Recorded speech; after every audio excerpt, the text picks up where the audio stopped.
So that's good land use, that they are planting the rows that way.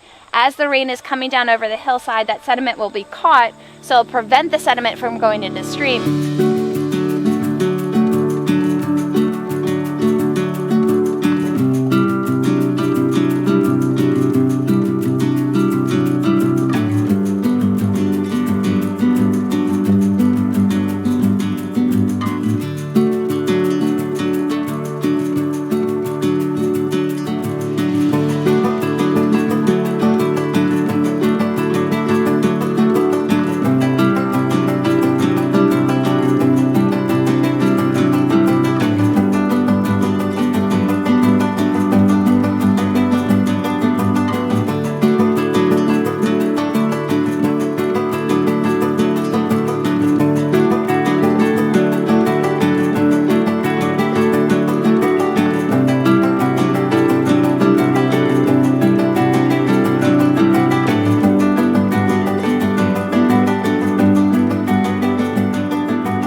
We're going to talk about the importance of how we use the land and how that impacts the water.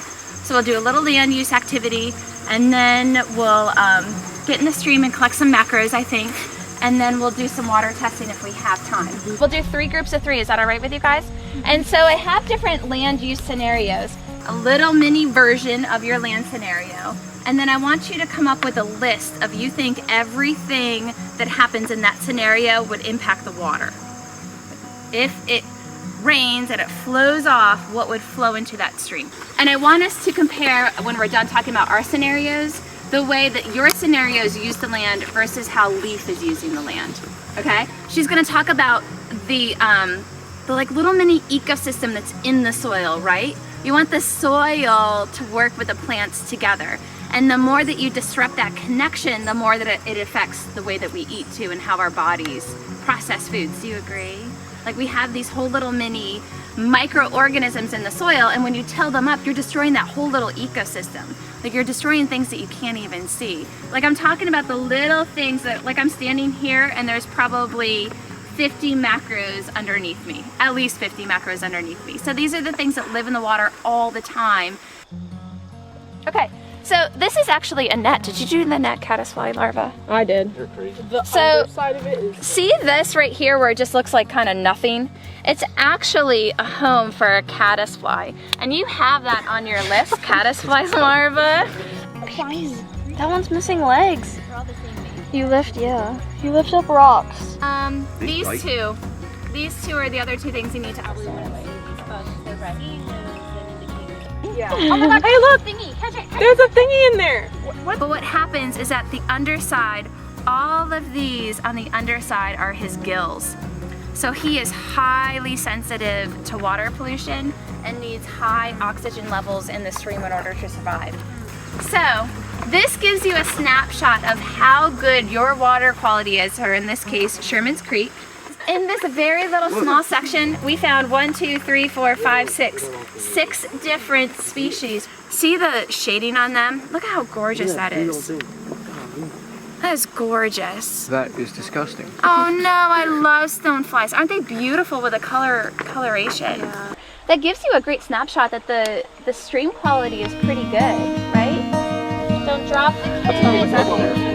Ooh, pretty! This is what we did in honor science.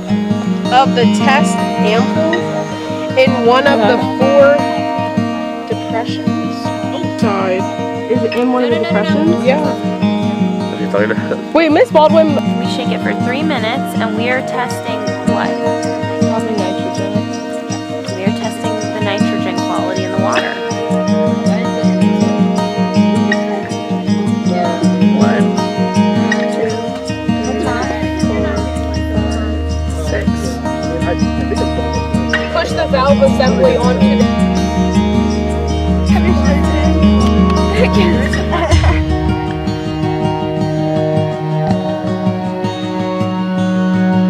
That's why I didn't want that one last year. Did anything happen? Yeah, it went in the tube.